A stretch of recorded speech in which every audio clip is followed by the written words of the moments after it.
Greetings. These are the hosts of the Two in Private program, Andrei and Jana.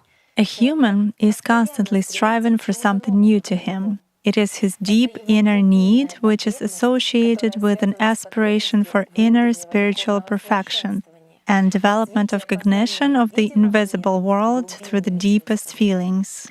When performing spiritual practices, you understand it very well and realize how in the habitual, three-dimensional world, the spiritual aspiration for something new is replaced with material aspiration to learn some news in the external world. And not just to listen to them, but to plunge into them with all your attention and power of imagination. In fact, to create an event mentally and waste your attention on it.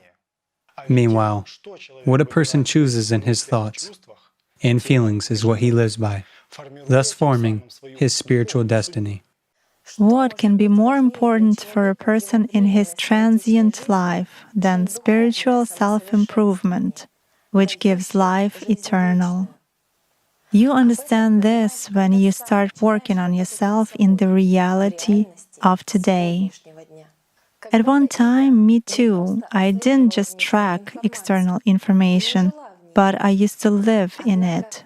However, books by Anastasia Novykh have changed my worldview in many ways and revealed for me a much bigger layer of information, which is concealed inside me and inside every person.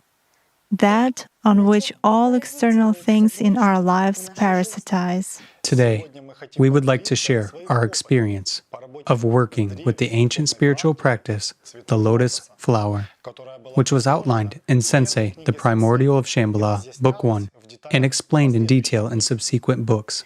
In today's program, we will answer the most common questions regarding the lotus flower meditation and share our experience of performing it, as well as some curious historical facts about the lotus flower, which we discovered while studying this subject.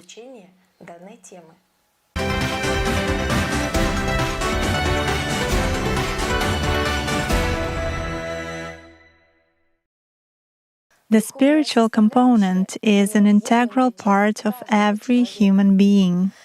It is the true source of life. Therefore, it is natural that many people who have no connection with any religious organizations ask a question: how to feel the spiritual world?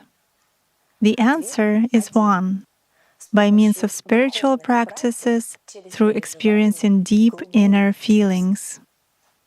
In the previous program, we discussed what true meditation is.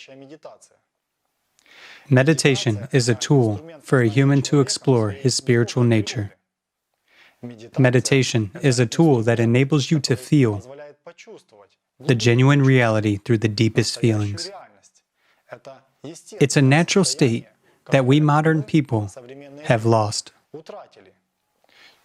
To feel means to live. Any other life is death.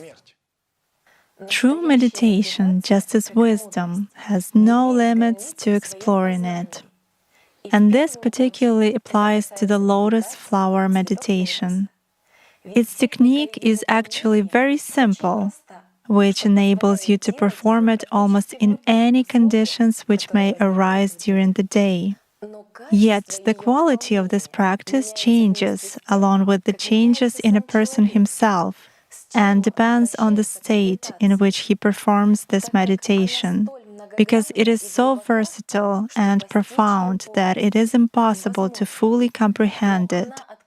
But it opens up more and more with every step a person takes, and in essence it helps to ensure his movement. If there is no goal, there is no life, for life is a goal-oriented movement. This meditation is, first of all, intended to cultivate in a person a deep feeling of love and gratitude for everything. By performing it, you focus on sincere, deep inner feelings of love, gratitude, purity. And thus, you get to know the invisible spiritual world. As noted in the book Sensei, owing to this meditation, the soul awakens in a person. He begins to feel himself a real human and comes to understand what God is. So, what does the mysterious symbol of a lotus mean? And why is it most commonly found in the cultures of all ancient peoples? What did our ancestors know about it? And what echoes of knowledge of past epochs have reached us? What is actually concealed in the signs of antiquity? And what spiritual meaning is embedded in them? Lotus is an image of the source of the world, the unfolding of existence. It signifies spiritual revival, beauty, life, happiness, spiritual purity, unity of micro and macrocosmos, and it's a symbol of harmony. In ancient times, a lotus was a symbol of human spiritual development. From the book Alatra. Observing from the seventh dimension of the material world is, figuratively speaking, similar to contemplating the muddy waters of a swamp by the one who is standing on the shore. Just like the material world, the swamp is a natural cleaner of the system, a filter for purifying water, in other words, that which forms the basis of life. Complex processes take place in its depth, but the observer is only interested in the result, which appears on the surface of the murky waters.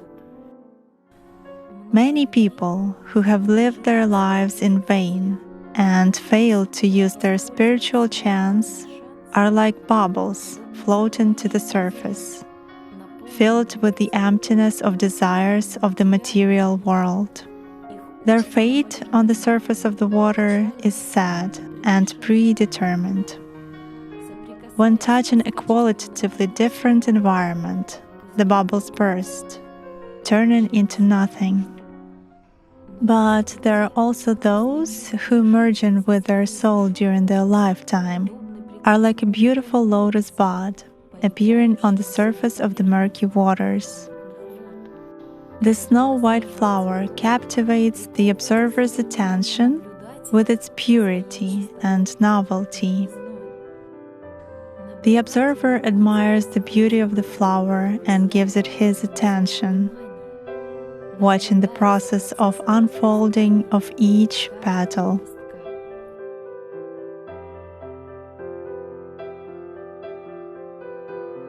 A lotus flower is qualitatively different from an empty bubble of air, for it has already become an integral part of the other world.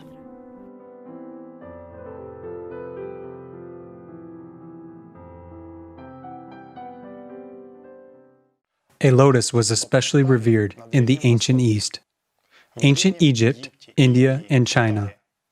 The birth and emergence of many deities from a lotus flower was often depicted in various religions of the world as an illustration of the highest spiritual enlightenment. In almost all religious and philosophical systems, a lotus is a spiritual symbol. It is amazing that lotus seeds can germinate and bring fruit even after 1,000 years. As Rigden Japo says, a three-petaled lotus is a symbol of emerging young humanity.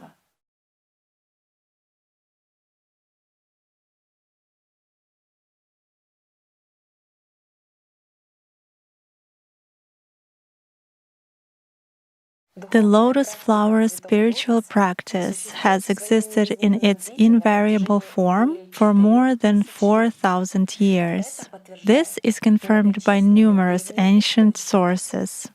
Delving into the myths of different peoples of the world, we became convinced that the lotus symbol is present in nearly every culture and carries a similar meaning: purity, spirituality, and sincerity.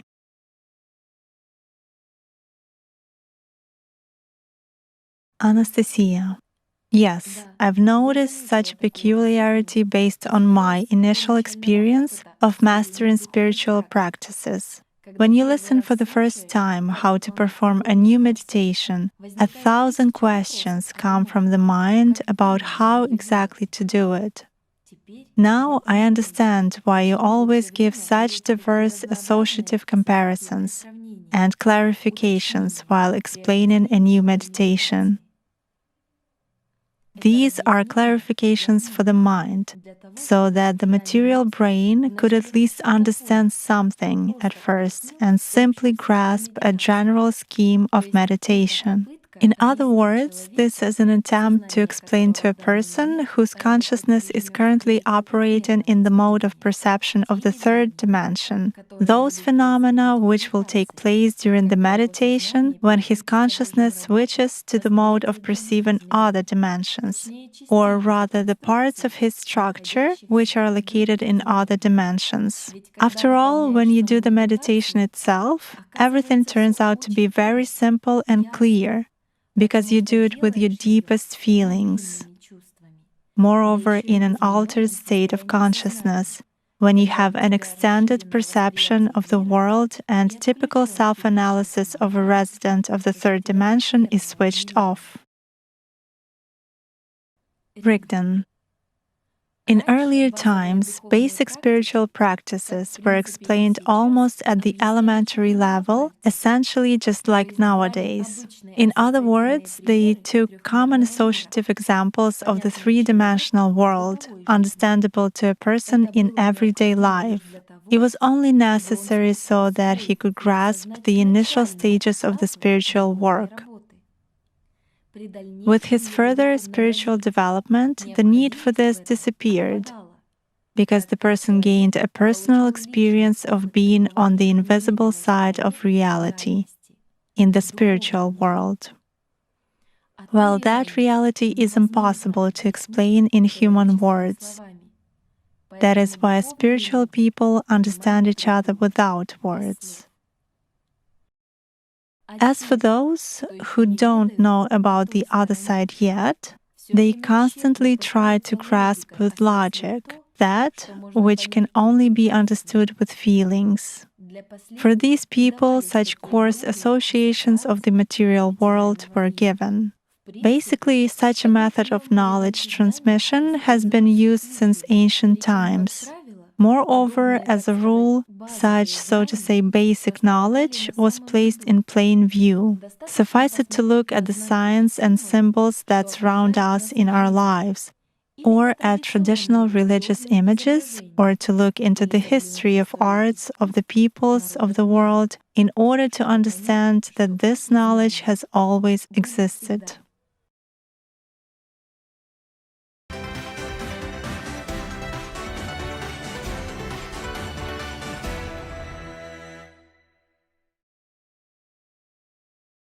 In India, where over 80% of the population profess Hinduism, lotus is considered to be a sacred flower and a symbol of divinity, beauty, and purity. This symbol appears in sculptures of ancient Hindu gods, on archaeological monuments, works of applied art, and in literature. In particular, the Indian epics of the Ramayana, the Mahabharata, and others. In the ancient Hindu epic, the Mahabharata, Book 3, the Book of the Forest, there are the following mentions. The great forefather abides on the lotus throne. To this day, signs are seen on the lotus. It is wonderful. And in the lotus chariot, he goes to the world of Brahma. A wanderer who visits the Kritashaucha spring, O king of the people, will attain the perfect purity of the lotus. Kritashaucha means perfectly pure, perfect purity. Naturally, the spiritual purity of a human is implied. Generally speaking, in Hinduism, the image of a lotus flower as a symbol of spiritual purity to which no drop of dirty water, meaning nothing earthly, can stick, is one of the most common symbols of purity, Atman, the highest spiritual, to which the dirt of samsara, or reincarnation of the soul, cannot stick. Some kinds of lotuses unfold during the day and close at night, whereas other kinds of lotuses, on the contrary, close during the day and open at night. Therefore, a lotus folding its petals is also poetically compared to the gesture of Anjali, putting together one's palms. In the book Alatra, which contains unique keys to deciphering ancient spiritual knowledge and science, a lot of examples are given of how ancient people associatively conveyed the spiritual essence through such descriptions. Comparing this knowledge, we can understand that lotus-footed means having a support in the spiritual. Lotus-sighted means having spiritual vision, all-seeing, while lotus-faced is associated with many faces like lotus petals, associatively denoting other worlds, dimensions, according to ancient knowledge. And it can also denote spiritually enlightened. Most of the deities in Hindu mythology are associated with this flower, including Brahma, who was born from a lotus, and Lakshmi, the goddess of love, beauty, and creation, who embodies the feminine principle in Hinduism. One of her names is Padma, which means lotus. According to myths, a lotus is her main attribute and abode. It is exactly Lakshmi, with whom the lotus is associated, which is grown from Vishnu's navel and from which Brahma was born. In illustrations of this process of creation, Lakshmi, who is considered to be the female prototype of Vishnu creator, is nearly always portrayed next to him. It is interesting that Lakshmi doesn't only mean goddess, but also a sign, or rather a happy sign. At the same time, Lakshmana in ancient Hindu epics means the one who possesses the happy signs. Translated into modern language, happy signs denote positive signs. Those who read the book Alatra have already understood what ancient people meant by this when compiling these records. When you reread ancient texts from the perspective of this knowledge, much is understood in a completely different angle of perception, which was concealed from you before. Lakshmi's epithet is Shri, which means radiance, sanctity. However, earlier there was a goddess Shri, a very ancient image of the Great Mother, who was worshipped on the Hindustan peninsula before the arrival of the Aryans. According to one of the legends, this goddess emerged when the Milky Ocean was churned. This myth makes Shri very similar to the lotus goddess, who is mentioned as the one that emerged at the very beginning of creation and surfaced from the primordial waters on a lotus flower. Indeed, according to researchers, one of the most ancient forms of the Great Mother was the lotus goddess. It is interesting that nowadays the Great Mother is still depicted four-armed, standing in a lotus flower and making gestures with her hands, which are called mudras. With her right hands, she depicts mudras that mean, "Come, do not be afraid. I will give you knowledge." And with her left hands, she shows, "You will perish unless you overcome the power of sex. Knowledge is a sword that cuts all illusion." A curious Hindu proverb has been preserved to this day. Lotus flower is the ship on which a man drowning amidst the ocean of life can find salvation. According to the primordial spiritual knowledge, this allegory means the following. The lotus flower spiritual practice is a saving ship, that helps a human gain salvation for his soul.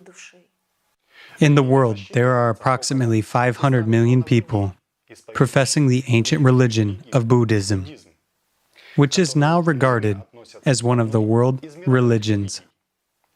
About 72% of Buddhists live in Mongolia, Bhutan, Myanmar, Cambodia, Laos, Sri Lanka, and Thailand. As a matter of fact, in ancient Asia, lotus was considered to be the main symbol of the divine, creating feminine principle. It was associated with purity and chastity. Subsequently, in China, particularly in Taoism, one of the eight immortals, the virtuous maiden, He Xiongnu, the immortal maiden hymn, was often depicted with a white lotus on a long stem in her hands, which was curved like the sacred rod, zhong, the rod of fulfilling desires. The lotus symbol is also widely used in Buddhist culture. It is interesting to note that the now most famous Buddhist mantra, Om Mani Padme Hum, is based on the lotus flower spiritual practice. This mantra is a simplified meditation for beginners or those who are weak in spirit, translated into the form of a prayer. It has several translations into English. The first version is, "Oh, the blue pearl in the golden lotus." The second is, "Praise to the jewel in the lotus." And the third one is, the treasure of the lotus flower. When this mantra is performed correctly, a person initially tries through sounds, through the mind, to learn to enter into a needed state, to immerse oneself in the deepest feelings. Similarly, in Christianity, there is Jesus' prayer, "Lord Jesus Christ, have mercy on me," where a person, while uttering the words with his mind, learns to express them afterwards with deep inner feelings. That is, to enter into a special state of fusion with the spiritual nature. Our attention was drawn not only to the lotus, but also to the pearl in the lotus flower. Those who read the book Alatra understand how deep the spiritual meaning embedded in this association is. Considering various interpretations of the words of this mantra, it is interesting that it is the lotus flower that is glorified, and not Buddha himself as personality or God. In fact, there is no cult of Buddha in Buddhism, because Buddha is a human who attained enlightenment through spiritual self-improvement. That is, through the lotus flower spiritual practice. We should also mention that in Buddhism, lotus is the symbol of pure knowledge. As it is well known in Buddhism, foundations of the teaching are set forth in the so-called sutras, and one of the most famous and revered Buddhist sutras is exactly the Lotus Sutra. Heaven in Buddhism was often depicted as a place where people, like gods, are born from a lotus flower. In India, China, and other Asian countries where Buddhism is widespread, lotus images are found on frescoes and cave paintings. For instance, a fresco with an image of Bodhisattva Padmapani is found in Maharashtra, India, in one of the caves of the world known Buddhist cave temple complex Ajanta, which was carved in the rocks between the 2nd century BC and the 7th century AD. In ancient Egypt, since time immemorial, lotus has symbolized supreme divinity, the source of life. It was often found in the ornaments of temples and pyramids, as well as in paintings on tableware and clothes.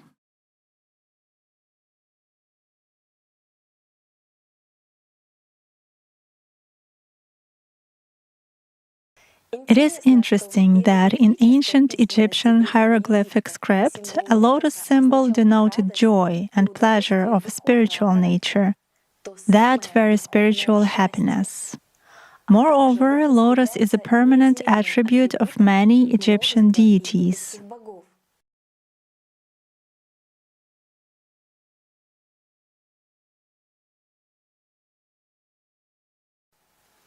They were depicted sitting on a lotus, holding a lotus in their hand, or with lotuses on their heads. A lotus in one's hand symbolized the choice of the spiritual path, while a lotus on one's head was a symbol of the Yarrow Chakran, a symbol of spiritual liberation. Also in Egypt, lotus was a symbol of growth, revival of the soul. Evidence of this may be found in the ancient Egyptian Book of the Dead.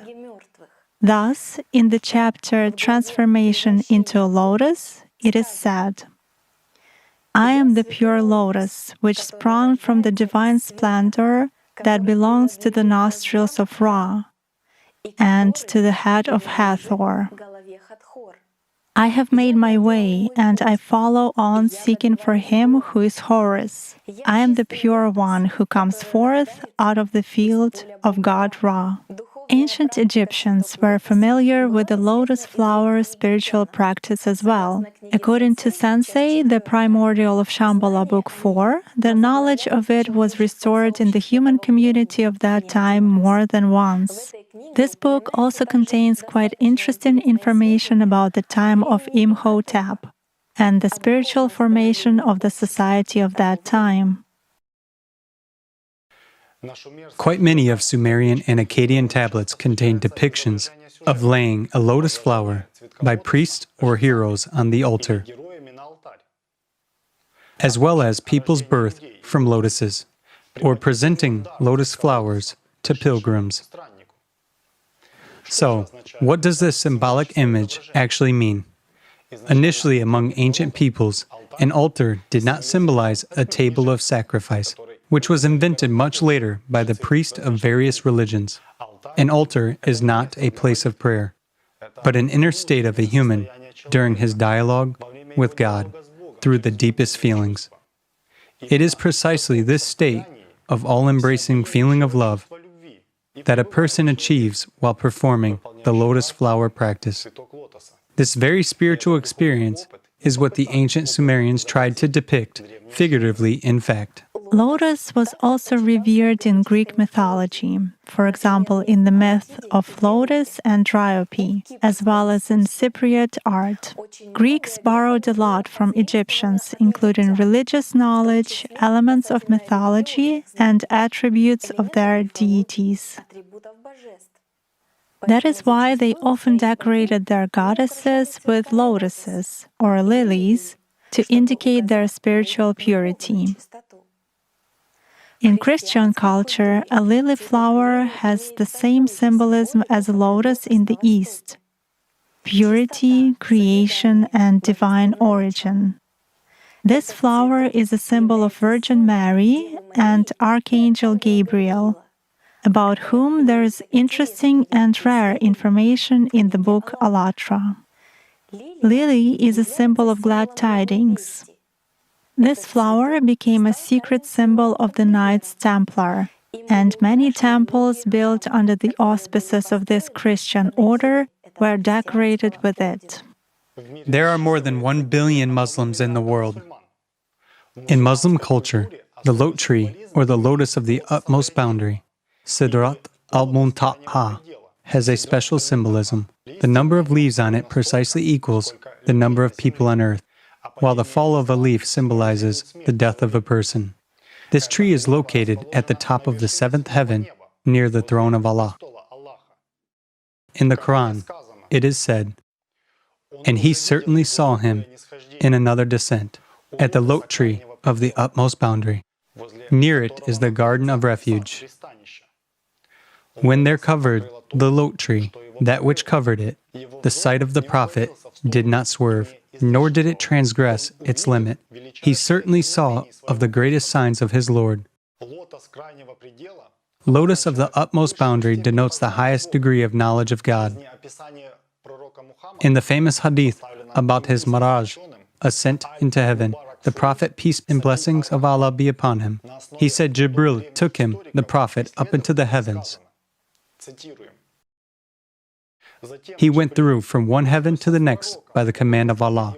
Until he reached the 7th heaven, he said, "Then I was taken to Sidrat al-Muntaha, the lote tree of the utmost boundary. Its fruits were like the pitchers of Hajar, and its leaves were like the ears of elephants. And none of the creations of Allah could describe its beauty. Hadith by Imam al-Bukhari. According to the primordial spiritual knowledge contained in Sensei Book 4, the aforesaid text describe how Muhammad saw Jibril, or Gabriel as he is called in Christianity, in his genuine appearance. In one of the Quranic tafsir, it is said that Muhammad saw Jibril in the place of the greatest sign of the Lord, the lote tree of the utmost boundary. It is the furthest limit of the world at which the knowledge of every prophet who has been sent and every angel who is near to Allah stops. What lies beyond it is unseen. No one knows it except Allah. Here, the lote tree is a symbol of the border between the visible and invisible, the knowable and unknowable. Among Maya tribes that existed between the 2nd millennium BC and the 1st millennium AD in the present-day territory of Guatemala, Honduras, and Mexico, lotus symbolized creation and regeneration in a spiritual context, as well as connection between the visible world and the other world. In ancient cultures, it is quite common to find mentions of the spiritual world, which was associated with water and water flowers. For example, the Maya have a legend of Nikteha, a water flower. Prince Chagzibzib fell in love with a girl named Nikteha, which means lotus in Mayan. The girl was a daughter of a keeper of sacred caves of cenote. By the way, the word cenote is derived from the Mayan tzonot, meaning well. In ancient times, a well was a symbol of spiritual communication with the other world. In cenote caves, there flew waters which the Maya associated with the other world and regarded as sacred. Due to some circumstances, the lovers could not be together. However, gods, seeing their love and sincerity, turned Nikteha into a lotus and turned the prince into a nightingale, a bird associated with unique, beautiful singing. In this regard, it is interesting to recall the information given in Sensei Book 4 and in the book Alatra regarding the meaning of the primordial sound and the lotus and bird symbols in spiritual knowledge. It is noteworthy that legends of the lotus and its connection with the feminine principle exist in various parts of the world to this day. For instance, in Primorsky Krai in Russia, which is located thousands of kilometers from Mesoamerica, there is a legend of a girl who brought spiritual freedom and happiness to her oppressed nation thanks to a lotus from the underwater kingdom. This flower, radiating unusual light, grew in the underwater world in a deep cache of a palace, and it was guarded by huge carps. The girl reached the underwater world thanks to her spiritual purity and kindness, received a lotus in a shell from the Lord of that world, and brought it to people. The flower unusually shone in her hands, and looking at it, people realized how unfairly their lives had been arranged and felt an unusual strength. They chased away all the rich and began to live in brotherhood and equality, freely and happily. Afterwards, numerous lotus buds appeared. At the end of the legend, it is said that to this day, the love for the miraculous lotus lives on in people's hearts. The symbolism of this legend is as follows. The underwater kingdom symbolizes the spiritual world. The lotus flower is a spiritual practice. The girl embodies the creating powers of Allah and spiritual purity, while lotus buds that appeared on the river after people gained freedom symbolize the emergence of many spiritually maturing people. And after reading the last 50 pages of the book Alatra, you will understand what exactly people realized when they saw the lotus flower and what power they felt that allowed them to become free and chase away the rich. There are also interesting facts suggesting that the lotus symbol, which denotes the lotus flower spiritual practice, existed even before any religions emerged. In this regard, the following information is particularly interesting. In the territory of the Republic of Khakassia, Russia, in the Khakassian Republican National Museum Reserve, Kazanovka, situated at the foothills of the Abakan mountain range, there are plates with about 1,500 ancient petroglyphs. Particularly unique among them is a petroglyph representing a lotus flower, which really puzzles researchers. As a matter of fact, this petroglyph is nearly 2,000 years old. Meanwhile, the religion of Buddhism, the symbol of which is lotus, appeared in this territory only in the 8th century AD.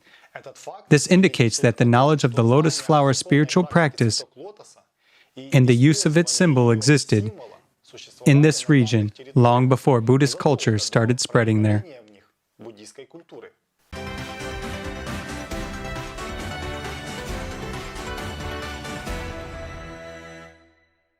After reading information from various sources, it becomes clear that lotus has always been associated in one way or another with the divine, spiritual nature.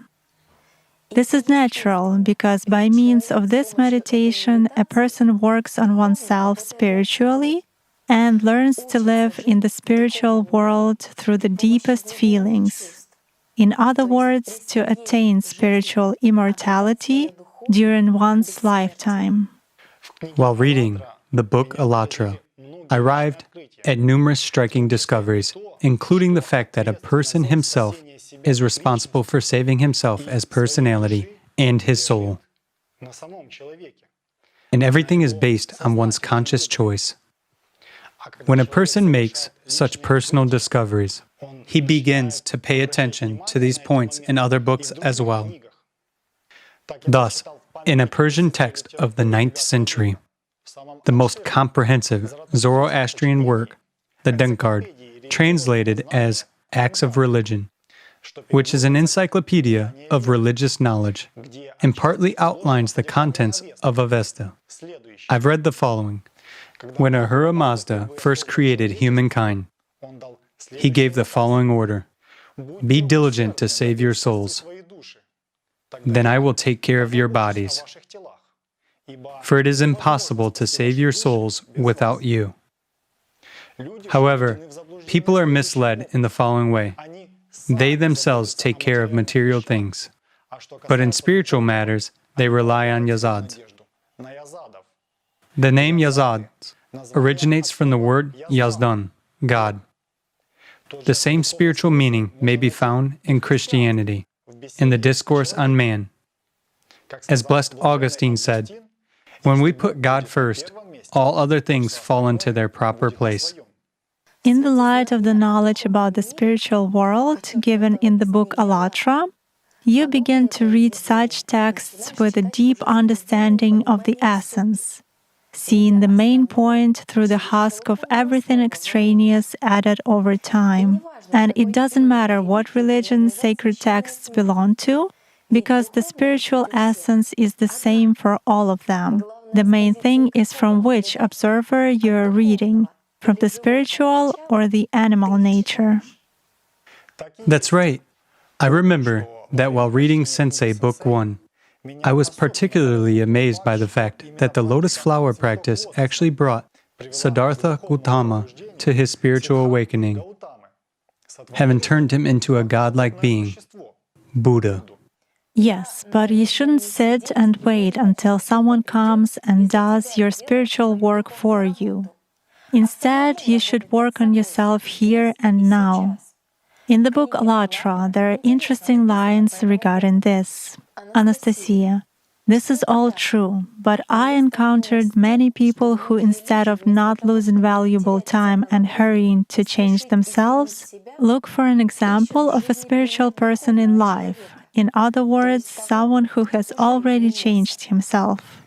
For them, it's important that someone already lives like this, according to spiritual canons and the way of thinking, and not somewhere out there, but here, in the same conditions as they have. For many, this is significant. Such people believe that if they behold such an example, it means they will be able to live this way too. Brigden. I already said that it is typical of people to imitate and have associative thinking, but it is more important to become a human yourself and not to waste valuable time looking for someone who aspires to do the same. A human as personality will be of a much better use to himself and to society when he becomes an example for others. Working on his internal problems, overcoming the obstacles of his own animal nature, and at the same time living for people and for the benefit of people, a person paves his own path. Everything is in a person's hands. One's desire and aspiration does not depend on external life factors. Today, thanks to the books by Anastasia Novych, the lotus flower spiritual practice is accessible to every person. Everyone can reach the spiritual world and gain divine holiness, as the ancients called it, because its source is within everyone. Everything depends on the choice a person makes. From the book by Anastasia Novych, Sensei of Shambhala, Ancient Spiritual Practice, Lotus Flower. This spiritual practice is called lotus flower. It consists in the following. A person imagines that he plants a lotus seed inside himself in the solar plexus area. And this small seed grows in him owing to the power of love generated by his positive thoughts. Thus, controlling the growth of this flower, he artificially gets rid of negative thoughts that are constantly spinning in his head. Do we really think about negative things all the time? Ruslan asked. Of course, Sensei answered. Just observe yourselves carefully. A person devotes a lot of time to visualizing different conflict situations, recalling something negative from the past, imagining how he quarrels with someone, proves something to someone, how he deceives someone or hits back. He thinks of his illnesses, his material deprivation, and so on. It means he always keeps a negative way of thinking. Whereas by doing this practice, a person intentionally, under internal control, gets rid of all these negative thoughts. And the more he keeps a positive way of thinking, the quicker his seed of love grows in him. In the beginning, a person imagines that the seed starts growing and a small stalk appears. Then it begins to grow. Leaves appear on the stalk. Then a small flower bud appears. And finally, by nourishing it more and more with the power of love, the bud blossoms out into a lotus. At first, the lotus is of a golden color, but as it grows, it becomes dazzling white. How much time does it take it to grow? I asked. Actually, it's different for every person. Some people need years for it to grow. Others need months. The third ones need days, while the fourth ones will need just moments. It all depends on a person's desire and the effort he makes. It is necessary not only to grow this flower, but also to support it constantly with the power of your love so that it doesn't wither or perish. This constant feeling of growth should be held at the level of your subconsciousness, or to be more precise, at the level of controllable remote consciousness. The more love you give to this little flower, the more you cherish it in your thoughts, take care of it, and protect it from surrounding negative influence, the more the flower grows. This flower is nourished on the energy of love. I emphasize on the inner energy of love. And the more a person is in the state of love for the whole world, for everyone and everything around him, the bigger the flower becomes. Whereas if he starts getting angry, the flower gets weaker. If he yields to rage, the flower withers and becomes ill. Then it is necessary to do one's best to restore it. It is a kind of control. Thus, when this flower blossoms and starts to increase in size, it starts emitting vibrations instead of a scent, the so-called leptons or gravitons. Call them as you like. That is the energy of love. A person feels the moving petals of this flower that bring vibrations to his whole body, to all the space around him, emanating love and harmony into the world.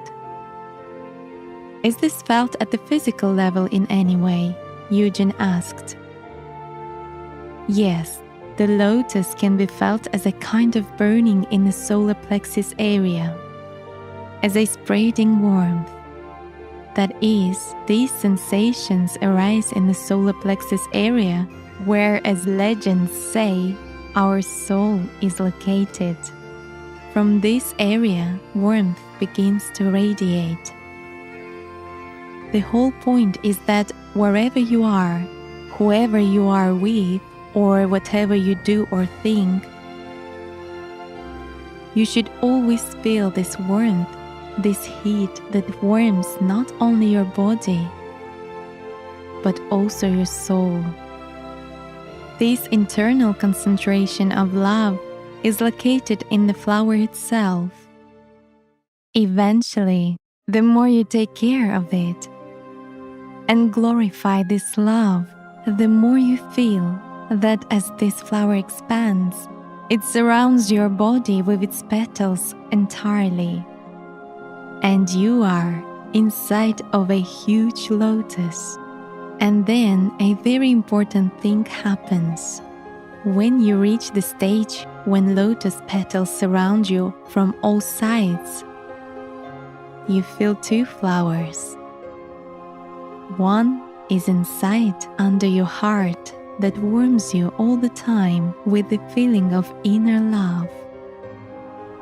Another one, the bigger one, is like an astral shell of this flower that surrounds you. On the one hand, it emanates the vibration of love into the world, and on the other hand, it protects you from the negative influence of other people. Thus, the cause and effect law works. Speaking the language of physics, there is a wave connection. To put it simply, you emanate waves of the good, intensifying them through your soul manifold and thus creating a blissful wave field.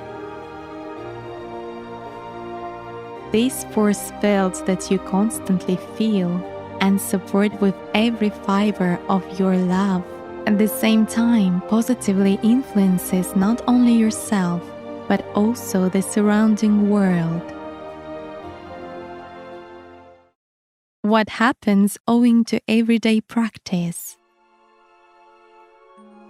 First, you constantly control your thoughts, learning to concentrate on positive things. Therefore, you're automatically unable to wish bad things to anyone or to be bad. Because this practice is done every day and every second. It is for the whole life. It is some kind of a distraction method, as nobody can fight with negative thoughts by force. Love cannot be forced. Therefore, you should distract yourselves. If a negative or undesirable thought comes, you concentrate on your flower and start giving your love to it. That is, you artificially forget everything negative. Or you switch your attention to something else, to something positive. But you feel the flower all the time, going to bed, getting up, at night, during the day, whatever you do, when studying, working, doing sports, and so on. You feel how love flares up inside, how currents of love are moving in your chest and filling your body. You feel how this flower starts heating you up inside with a special warmth, the divine warmth of love. And the more you give it, the more love emerges inside of you. Constantly emanating this love, you already perceive people from the perspective of love. So secondly, what is very important is that you tune yourself to the frequency of the good, because the wisdom of life awakens in you. And thirdly, and most importantly, your soul awakens within you.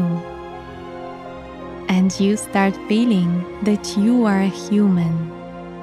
You come to understand what God is, that God is an omnipresent substance. You start feeling the divine presence in yourself and strengthen this power with your positive thoughts and feelings. You no longer feel alone in this world because God is in you, and with you, you feel His real presence. There is an expression, "He who abides in love abides in God, and God in him, for God is love." It is also very important that you start feeling the aura of the flower that is inside and outside of you. How is this aura felt around the body? Stas asked. With the lapse of time, you see this vibration around you as a slight glow. The air seems to become brighter and more transparent, and the surrounding world turns more intensive in its colors. The most fascinating thing is that people start noticing these transformations in you. There is a common expression, a person glows, shines. That actually means the glow of this wave field, generated by the love of a person himself. People around him also start feeling this field. They are glad when this human is near, as they also start feeling joy and inner excitement. Everyone reaches out for this person, opening their souls to him. This means that people feel love. This is an open gate of the heart towards God. This is what all the great souls said, and what Jesus meant when he said, "Open your heart to God." This spiritual practice of lotus has been used since time immemorial.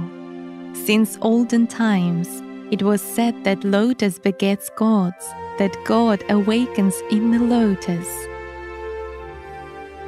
That is, in the understanding that a divine essence, a soul, awakens in the lotus flower in harmony and love inside of you.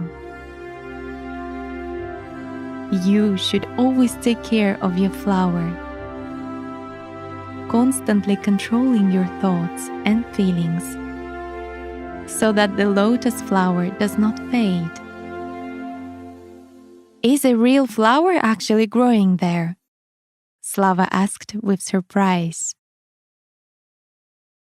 No, a material flower does not exist there, of course.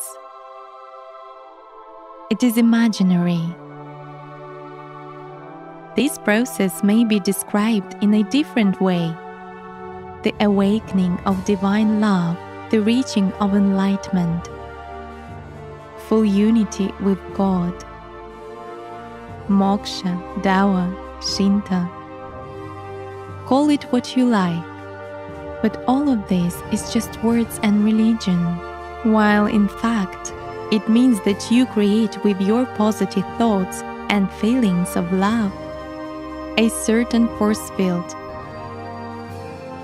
that on the one hand influences the reality around you and on the other hand changes the internal frequency of the perception of your mind. You have said that this practice is very ancient. How old is it? I have already told you that it has existed as long as people have existed as conscious subjects. Well, how long? 7,000-10,000 years ago? You are taking a too short period of time. Mankind, in its civilized form, has existed before more than once, with much better technologies than now. Another thing is why the civilizations disappeared. But if this practice is so ancient, there should be at least some legends about it in our civilization. Certainly, the fact that the spiritual practice of the lotus flower has existed in the past may be proven by various ancient sources. The lotus was given, for example, to some pharaohs of ancient Egypt, and if you look for the literature on this topic, you will find evidence that Egyptian myths and legends say that even their sun god Ra was born out of a lotus flower. This flower served as a throne for Isis, Horus, and Osiris. In the ancient Vedas, the oldest Hindu books written in Sanskrit, the lotus is also one of the central themes. In particular, regarding the three principal male incarnations of God, Brahma creator, Vishnu protector, and Shiva destroyer, the following is also mentioned. The body of the god Vishnu bore a giant golden lotus with lotus-born Brahma creator on it. The golden thousand-petaled lotus was growing, and the universe followed it growing. In China and India, this flower still embodies purity and chastity. People associated the best human qualities and aspirations with the lotus. In China, they believe that there is a special Western heaven with a lotus lake, and that every flower growing there is bound to the soul of a dead person. If an individual was virtuous, his flower blossoms out, otherwise, the flower fades. In Greece, the lotus was considered to be a plant devoted to the goddess Hera. Hercules made one of his voyages in a lotus-shaped golden sun boat. However, all these legends and myths are not so much made up by people. These stories were based on real facts of people's self-development with this ancient spiritual practice. It's just that earlier, when the animal nature prevailed in most people, the lotus flower was given only to chosen ones, to more or less spiritually mature individuals. It is natural that other people later regarded these individuals as gods, because a person with a grown lotus who has awakened soul in himself really becomes godlike, as he creates in love just by his thought. When it was time to spiritually educate most of the people, the Bodhisattvas of Shambhala gave this spiritual practice to Buddha. It is owing to practicing this technique of the lotus that Siddhartha Gautama attained enlightenment sitting under the Bodhi tree. With the permission of Rigdan, Buddha gave it to his disciples for further spreading among people. Unfortunately, over time, people destroyed the teachings of Buddha and created a whole religion based on this practice. It resulted in a situation when even Buddhists professing their religion now imagine their paradise as an unusual place where people are born like gods in a lotus flower. They are looking for this place, although it is always inside of them. They made a god of Buddha, even though he was just a human who had known the truth owing to this spiritual practice. That's why a lotus became the symbol of Buddhism, and also an expression appeared: Buddha sits in a lotus, or Buddha stands in a lotus. He has simply shown to people by his example what a person can reach by defeating his animal nature. He really did a lot of useful things for the spiritual development of humankind by spreading the spiritual practice among people in its original form. A similar prayer was given by Jesus Christ to awaken the divine love.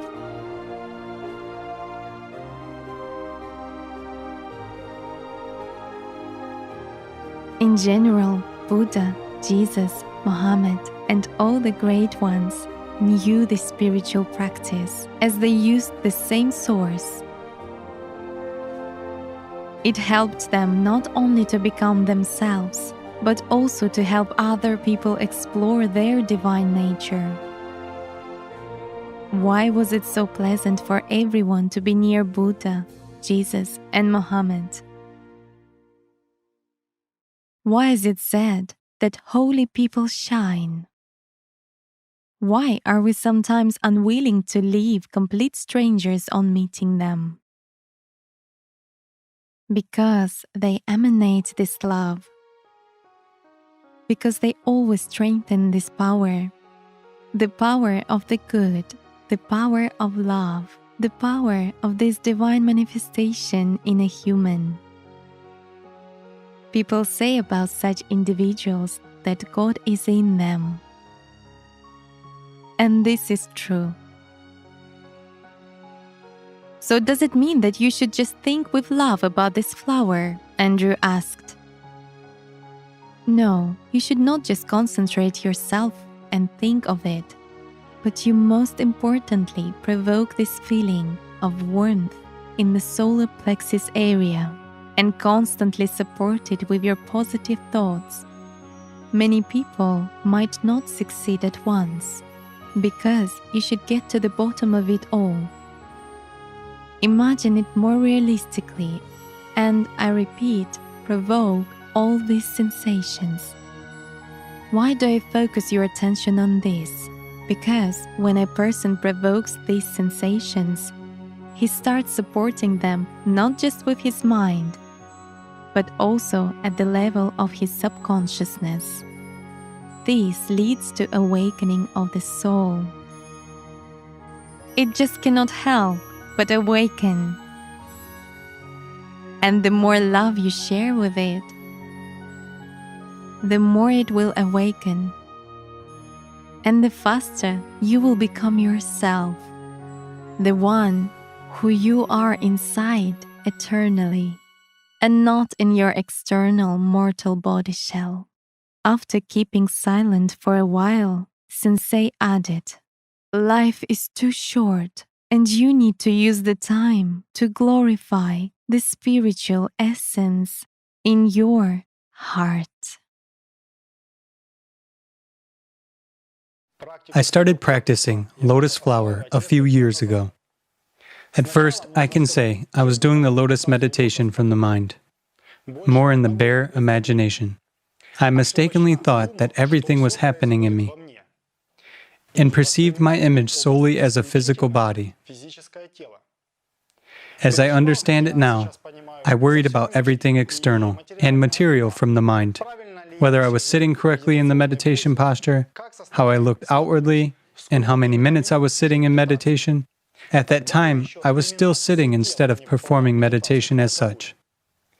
I worried that I couldn't see the flower itself with my inner vision, but only imagined it illusorily. At first, for some reason, I expected a quick result and some strong tactile sensations, and the absence of those made me dissatisfied. I started looking up what the solar plexus looked like in medical textbooks, and I learned exactly where it was located, not realizing that it was all about the center of the human energy structure, and not about the solar plexus as such. Yet, at that time, I actually perceived myself as a body. At best, I could imagine my aura. I started learning to focus my attention, because I noticed that I couldn't hold it for a long time. It just slipped imperceptibly into thoughts of the day or something else. When doing my practice, I tried to evoke positive feelings in myself with the help of pleasant memories, and I managed to tune into a good mood.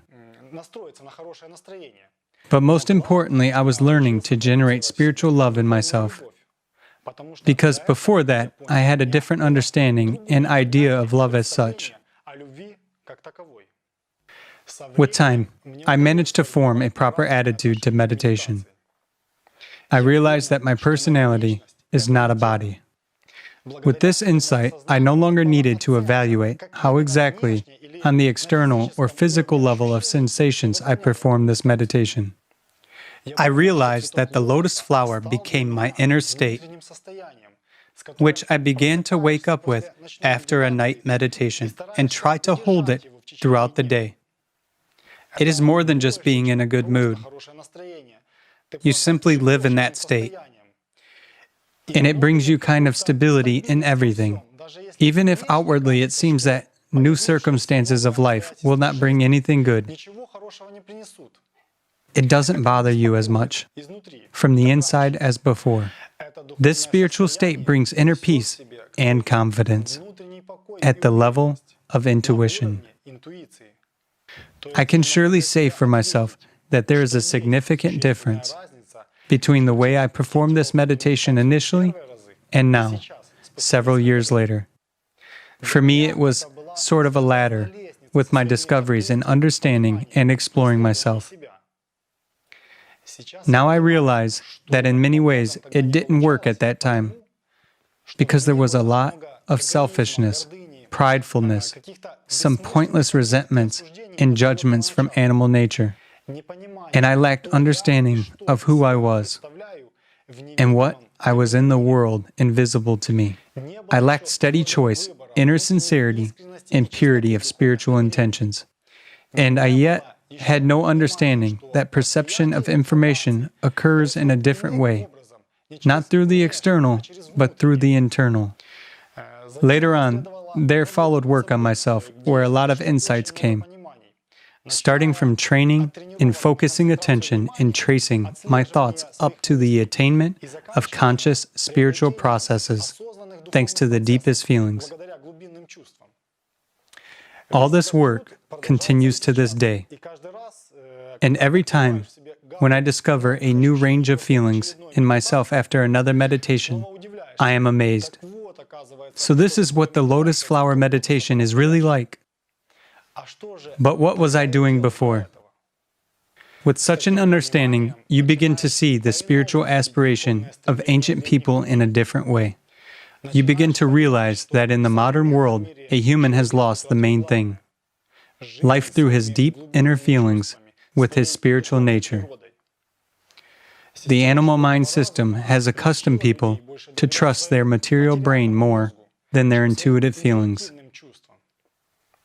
I realize for myself how doubly valuable is what I have access to now, how important the lotus flower spiritual practice has been and will continue to be in my life in victories over myself.